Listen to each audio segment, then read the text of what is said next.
All right, D-Roy Cruz here. I want to share something with you that you don't think about very much. This is to all the fornicators out there. This is to all the fornicators. And I don't have to hold you long. There are only two men that really matter in a woman's sexual life. There's only two men. Okay?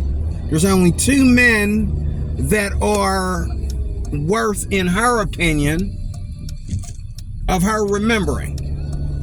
The first one is the man that took her virginity. Okay?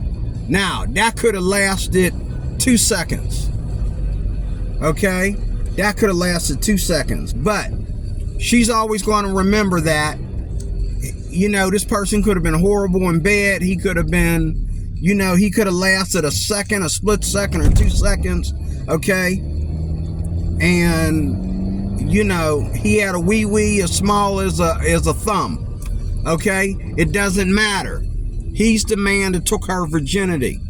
Okay? Y'all don't understand. Y'all don't understand how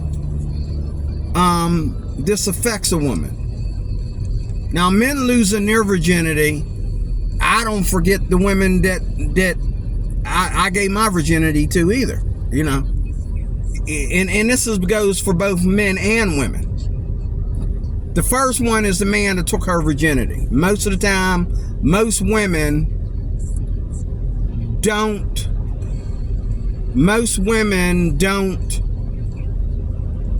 marry or have a long relationship with the man that took their virginity. Why? Because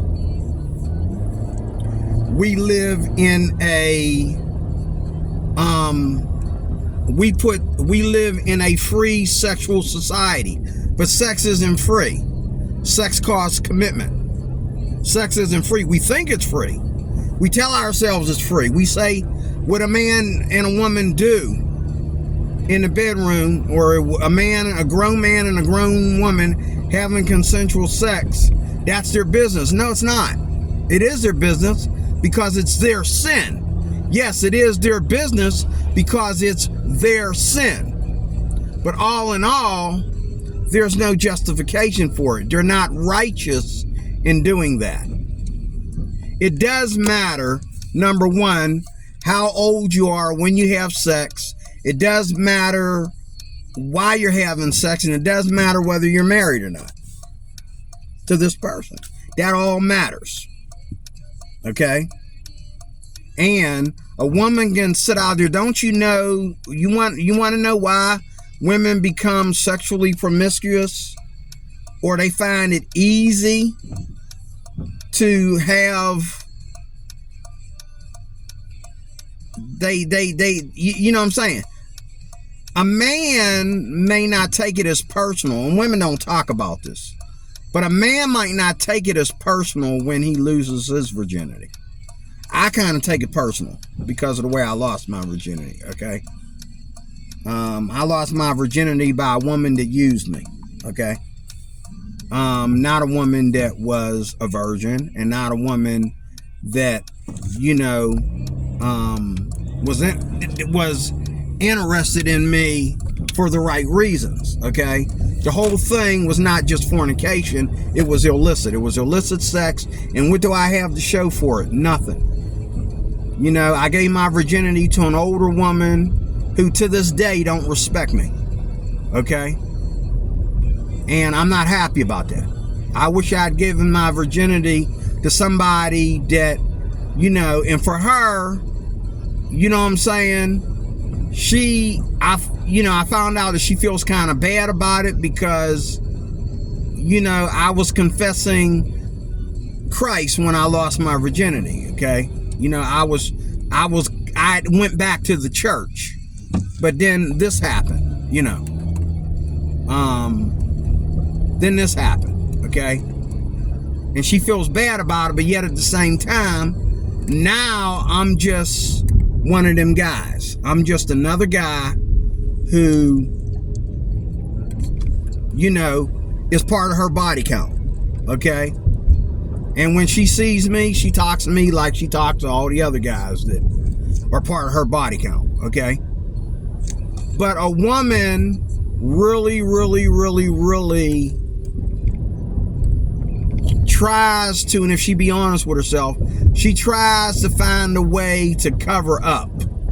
It is more sad for a woman when she loses her virginity outside of holy matrimony, or outside of a man that truly loves her in holy matrimony.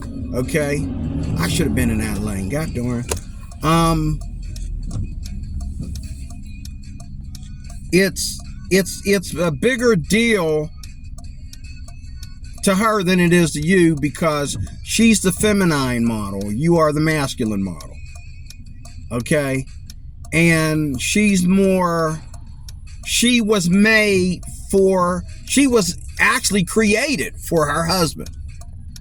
You were created to be dominant as a man and rule the world, but she was created for the man, to help the man in his ruling of the world. She is the helpmate to the man. So it's a bigger deal for her than it is for you. Okay? But it still hurts, if we be honest.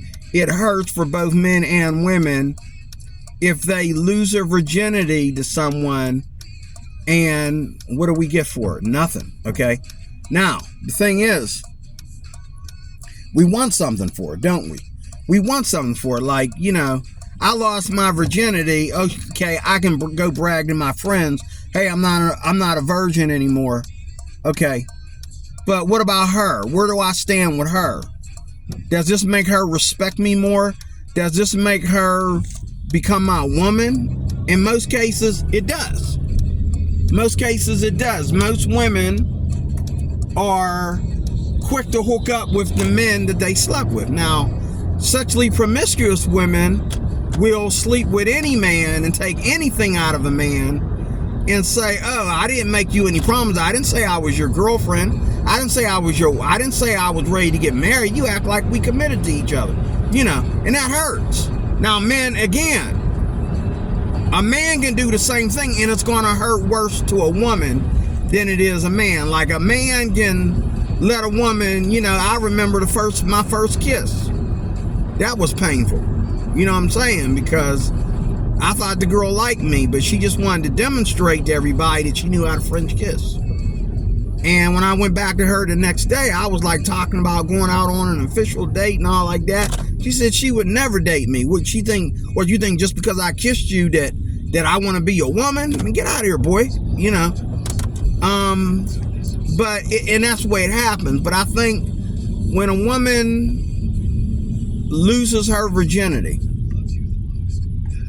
okay, I don't care if the guy was a thug. I don't care if the guy was, you know, I talked to a woman, matter of fact, I used to be a boyfriend to a woman who got raped. Okay? And she lost her virginity by a guy that raped her. Okay? And she told me she used to go hang around him after he was raped. Like, and it wasn't that the sex was great, because she didn't want to sleep with him. You know what I mean? But, you know what I mean? She was there, and she was trying to be friends with all of them and all like that, and she kind of liked the dude, but then she hated him because he raped her. But yet, after he raped her, you know, she wouldn't identify him. You know, once the police failed to catch him the first time, she didn't try to, you know, what I'm saying is, she felt some kind of attachment to him. Okay? That she thought was, as much as she hated it, at the same time it was beautiful. She felt some kind of attachment to him. So every time he was in the neighborhood, she was looking out the window, and she could have called the cops, but she didn't. And again, it wasn't because the sex was great, because he brutally raped her. But, you know, she felt that he took something from her that brought her into another dimension. You see? He took something from her that brought her into another dimension. Okay? And it wasn't a good dimension, but it was different, and it was spiritual, and it was powerful. Okay? All right? So there's only two. The one is the man that takes a woman's virginity. Okay? And he could, like I said, he could be a thug. He could be a murderous rapist. He could have raped other women. You know what I'm saying? She'll never forget him. She'll look him in the eyes and she'll never forget him. And don't be surprised. I've heard stories about women doing crazy things for and to the first man that they've ever been with sexually. And a lot of men, they get lost in this and they think that it's love. They think that it's you know, power. They think that it's, you know what I'm saying? But then when they sleep with a woman that maybe has been raped a number of times, okay, they sleep with a woman that's had a number of boyfriends, okay, and she doesn't want to settle down with anybody yet, but she don't mind sleeping with them, okay, they realize that, you know, they're not simping. They're not the tough guy.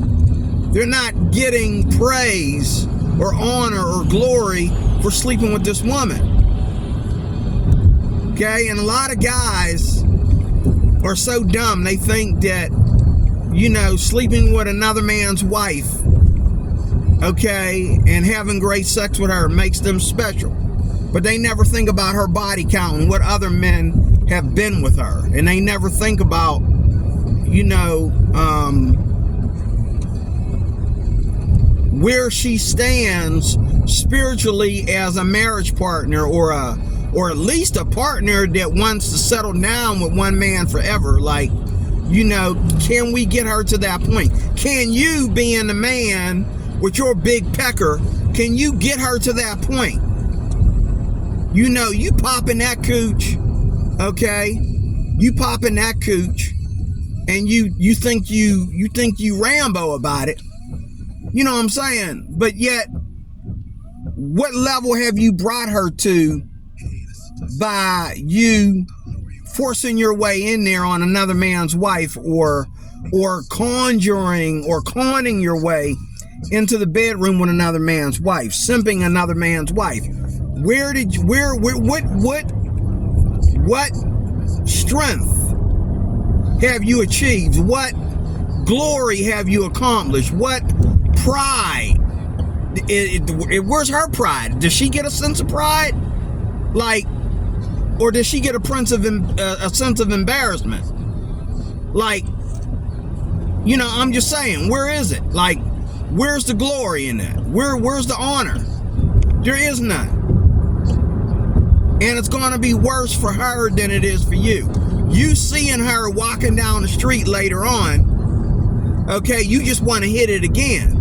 She, knowing you watching her walking down the street, she feels threatened, she feels embarrassed, she feels like a woman. You don't know what that feels like, so stop acting like you do.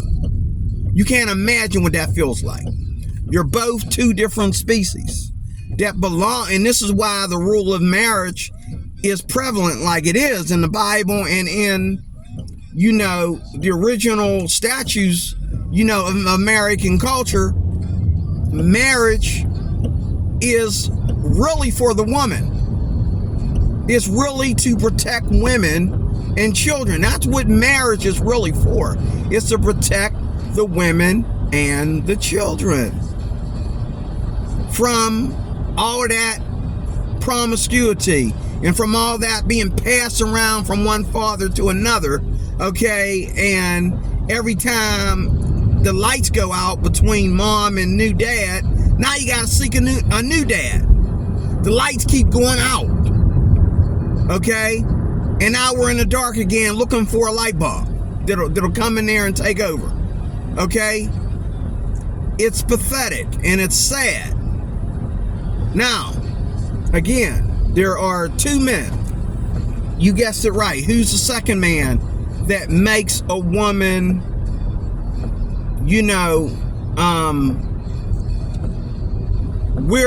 that brings a woman to a level with his sex appeal or his sexuality, his sexual intercourse with her? The second man is the man that will, first of all, get this woman. First of all, if the woman's not honest, he can't help her. She's got to be honest, and she's got to be ready to shed her sins and shed her tears and shed her embarrassment and put all that behind her first. Then when she does that, she's honest with a man that she thinks she's in love with, and he waits and he's patient with her. Okay? And they build a trust together, and then he marries her, and they have the relationship that she never had with any of the other men. She's able to, let go of her sins. She's able to give herself another chance to do it right and all like that. But a lot of people, they think that, a lot of women, in fact, think that, marriage is just, two people doing a nice thing. They don't realize that marriage is when you decide that you are done being sexually promiscuous. You want to settle down with one man. And in order for her to get the help that she needs, whether it be trauma or embarrassment or just confusion, okay? In order for her to get the help she needs, she has to make a decision that she's only going to be with one man, and she's got to find that man that is worthy to be that one man, that's going to be that one man that she's going to be with for the rest of her life. And sex with him, and it usually comes after marriage. Because if you don't get married before you do it, there's a good chance you'll never get married. And if you do get married, you've lost a lot, because the whole point of sex after marriage is to consummate the relationship. And then every time you have sex after the consummation, it is celebration of your love. And you can celebrate your love as many times a day, as many times a week as you want to. Okay? But the first initial sexual intercourse between a man and a woman is the consummation of their relationship. So if a woman lays down with a rapist, okay, what is she consummating? If a woman lays down with her boyfriend, okay, who hasn't made up his mind about marriage, what is she consummating? It's better to wait till you get married, okay, and then consummate the relationship. That way everything is decent and proper and in order, okay? So the first person is the person that took her virginity. That's some sex she'll never forget. You can come in there with your big one, and you can do it harder, and you can do it softer or whatever. She'll never forget the guy that you'll never ever, she'll forget you before she forgets him, because he was the first one. It doesn't matter. He was the one that took her virginity. In God's eyes and in the nature of the species, that's a big deal. That's a big fat deal that you can't break. It's a big deal. You think it's not, but it is. Secondly, the only one that can come in and make it right, it'll never be right. If a woman loses her virginity with any other person than her husband, it's not going to be right. And every time she lays down with someone, it's because it's not right. Okay? It's because it's not right. If you don't believe me, just look at people who are virgins and let them talk about sex, and look at people that are not virgins and watch them talk about sex. And the first thing they want to do is get all embarrassed and say, well, it doesn't take all that, and it doesn't take all this. If two people, you have no choice because you're not a virgin. You're not a virgin. Only virgins can really, really, really talk about virginity, and there's no virgins out there that are really, really talking about it. Now, there are virgins out there. I mean, there was a girl and it went viral, was all over the news. She lost her virginity as a porn actress. And I'm wondering if that's true. But I imagine if you've been around the wrong influences, and the men and women in your life, that's all they know and that's all they care about. You know what I mean? They have no respect for virginity. Well, maybe I can understand you losing your virginity as a porn actress. Does that mean that it changes things? No. She still ain't gonna forget the porn shoot, if that's what it was. The porn shoot where she lost her virginity. Not gonna forget that.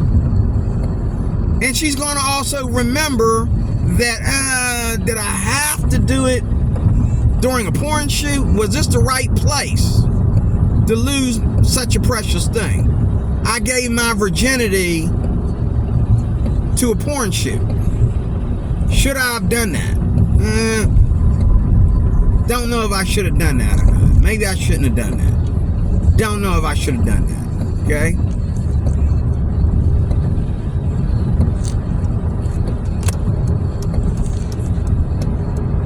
But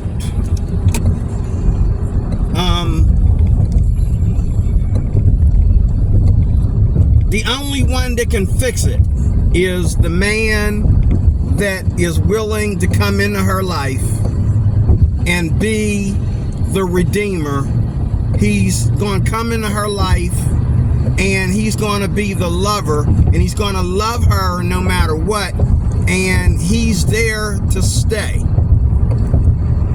Because once she has lost her virginity, okay, once she has lost it, there's no way to get that back. There's no way to get it back. Okay? And some women have lost their virginity, and it took them years to ever have sex with somebody again. And when they did, they found out that, oh my God, this didn't help. Because, wow, the person's not there for love. He's there for a good time. He's there to be intimate, but he's not really ready to be a husband and a father. Okay?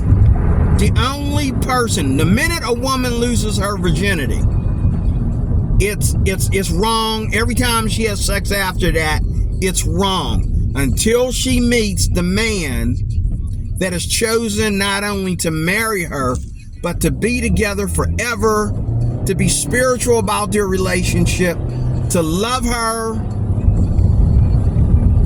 like till death do us part. And he's going to fight for her. He's going to protect her. And whatever she does wrong, he's going to forgive her within the limits of that being a two-way street, within the limits of that she cares about the fact that he is the stronger sex and that he is the king of his castle. See, a lot of you women that have been sexually promiscuous, you think you're going to get into a relationship with some high roller, or you're looking at a man's wallet and you're saying, now that's a man.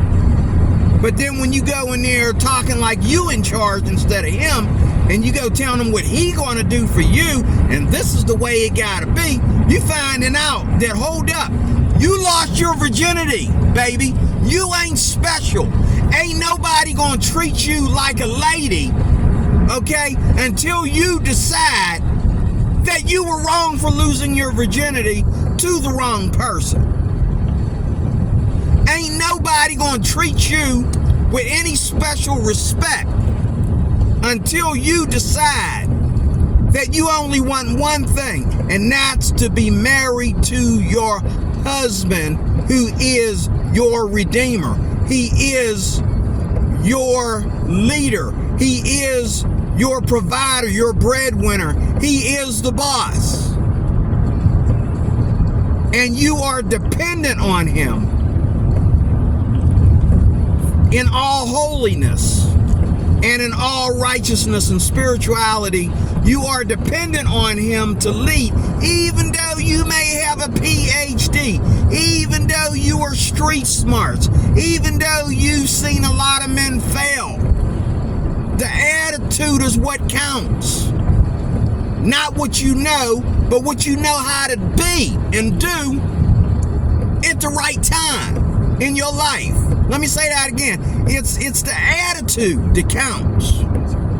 That you know who and what to be at this most important time in your life. This is what makes a relationship stay romantic. This is what makes men and women get along. If men and women are both leaders, they cannot get along. Woman can be a leader at her job. She can be a leader even in church with the ladies, okay? But when her butt gets home, her husband is the leader of that home. And if she got a problem with that, it takes her right back to where she lost her virginity in the wrong way. Because why? The first person that took her virginity and he took it and ran with it and left her unchained, unmarried, okay? Now the second man comes in, or the fifth or the fourth or whatever. Which one of these knuckleheads is going to be Lord of the house? Which one of these is she going to call Lord? As Sarah, in the Bible. That's figure of speech. Don't take that personal. But which one of these is she going to call Lord? Which one of these is she going to call Asawa? Which one of these is she going to call her king? That feminist stuff don't work for a woman that's a non-virgin. You a virgin looking for the right man to crack that code, you might have something to brag about. You may be able to get on TV and say, oh, I did this and did that to my body and all like that and blah, blah, blah, blah, blah. I'm looking for this kind of man. But if you ain't the kind of woman that you want that kind of man, and if you ain't a virgin, then you don't have it. You don't have anything. You are about as, common and you are about as, locked in as a prostitute.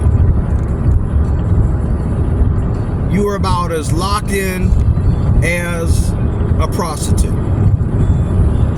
Okay? You are. Okay? You're about as locked in as a prostitute. Your life is not much different. Okay?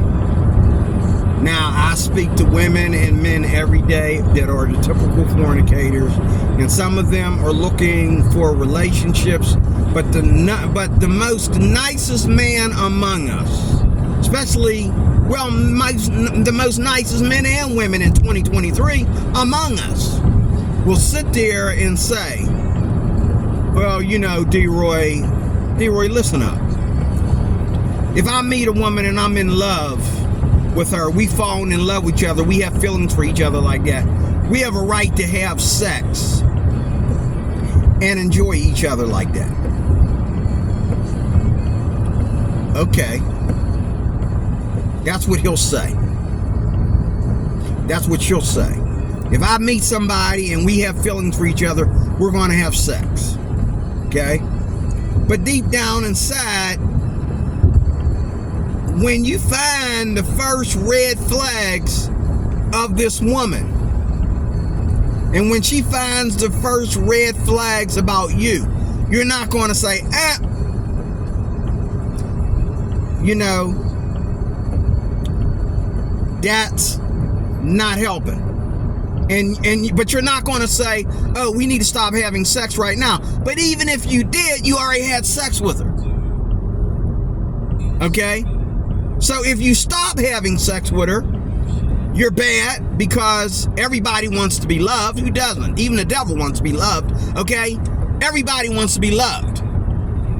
Everybody wants someone to worship them and adore them and shelter them. Okay? Everybody wants that. Men want that as much as women. Everybody wants a companion that they can be intimate with, and they don't have to be looking at porn and whacking off. Okay? Everybody wants that. But the only thing you're doing if you stay with this person is you're keeping the broken tie going. You're keeping the sad part of the story going. It's sad and you're keeping it going. Okay? It's sad and you're keeping it going. If you don't get involved with this person sexually, then the person has to, oh, another one bites the dust. Another one has left me and left me all alone. See? And that's what happens. That's what happens. So, you know, I encourage you, ladies and gentlemen, to, first of all, if you have a daughter and you have a son, you need to understand that you want to change things in your generation. You want their generation to change. Teach your daughter and your son how to escape, okay, the sin of sexual immorality. Fornication, sex outside of marriage, is sexual immorality.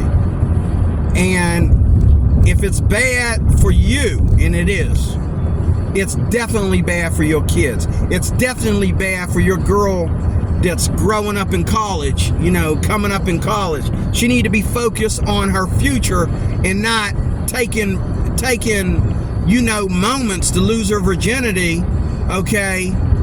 And the first thing we do when we practice, you know, when we enter into fornication, when we first commit that sexual act of losing our virginity to someone that we're not married to, the first thing we do is we hurry up and try to put a Band-Aid on it. And we try to put a Band-Aid on it by two ways. We either sit there and learn how to take the pain and say that it's not pain, that the pain is good for us, that the pain is sensual and sexy and feels good, or we try to put a Band-Aid on it, okay, and we try to do something. A lot of times when we hook up with people after losing our virginity, whether it be the guy that took your virginity or whether it be the guy that came later, we're trying to put a Band-Aid on losing our virginity. You know, when I lost my virginity, I tried to put a Band-Aid on it. Okay? I tried to put a Band-Aid on it. And the first thing I did was try to get up all religious about it. No, dude, you're a whore. You can't get religious about it. You can repent, and you can either marry this woman or just decide that you're going to go back out there and you're not going to continue to do this after you repent. But fornication is wrong, and if it's not wrong for you, it's definitely wrong for your kids. And I'm talking high school kids, I'm talking adolescents, I'm talking about college kids. It is wrong. It is wrong. Okay? It is wrong. You need to stop. So God bless you. I am DeRoy Cruz. I am your life applications officer. And, you know, there's a lot of people in this world that are not Christians, you know, that they practice lack of fornication. You know, a lot of Indian Arab people, a lot of Jews, You know, a lot of people in that part of the world, even though, you know, there's terrorists in that part of the world and there's some crazy religious nonsense, I got you. But these people have longer marriages. Why do they have longer marriages? Not just because the divorce laws are that stricter, but they have longer marriages, and the divorce laws should be stricter than what they are. But they have longer marriages because they plan their sex. They plan. It doesn't just happen. They don't plan to meet. They don't go out and say, hey, maybe I'll get laid tonight. No. They plan who they're going to marry and why they're going to marry this person. And they plan who's going to be in charge. And, you know, if they're going to have children or not, if they're going to finish school or not. Are they going to work? They're going to finish school? Are they going to, what state are they going to live in? Everything is carefully planned out before they do it. Even the sex and even the marriage. And to a lot of people in that part of the world, if there is no marriage, there's no reason for sex. Unless you're a rapist in that part of the world, sex is for a man and his wife. That is the only justification for it.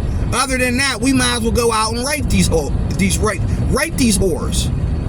in their eyes, because they know, going all the way back to, you know, the biblical Islamic tradition, even though I really don't give Muhammad credit because he was a child molester. That's how he started out. But going all the way back to, you know, Adam and Eve, going all the way back to, you know, Isaac, Jacob, and Abraham, okay? Marriage is something you plan, and the sex is part of that marriage. Sex is not something you do, and then maybe you could get married later. No, you don't worry about sex until you get married. Sex is for married couples, because sex is what a woman gives to her husband, and sex is what a man gives to his wife. There's no such thing as giving sex to your girlfriend. See? A lot of y'all growing up, you think a girlfriend is not your friend. A girlfriend is your female friend. She is not your lover. There's no such thing. That's the sinful term. You know what I mean? Prostitutes call the men that they sleep with their lovers as well. Okay? No, that's not your lover. That's the person you're committing sin with. And God is going to punish you. If you stand before God, I don't care how sweet a person you are, God will judge you for your fornication, because that is why we are all sinners. Because we're born under sin, because our parents committed fornication. Okay? And then we, likewise, our parents committed fornication. Oh my God, when does it end? It ends with you. It ends with you. And if you don't think it's important, if you don't think you need to hold the red flag up and stop and think about this and try it for once, okay? You'll never know. But try it for once. Put up the red flag and say, hold up, I want to do better. I don't want to be in a divorce like my mama. My mama had how many marriages and how many boyfriends. My daddy had how many girlfriends and wives, you know. But I want to cut the cycle off right here. How do you do that? You make sure that the man in your life, okay, he is your king. And he is ready to receive his queen. He is your king, ready to receive his his queen. Okay? And there is no two queens and no two kings. One's the king, one's the queen. One's the dominant, one's the helpmate. One's the dominant, one's dominion, and one's helpmate. That's the species. That's the species. That's the species. So God bless you. I am Delroy Cruz. I am your life applications officer. Thank you for watching. And we'll do more of this later on today. I'm off for the next 2 days, so we'll do more of this later on tonight and maybe tomorrow, Lord willing, and God bless. Thank you for watching.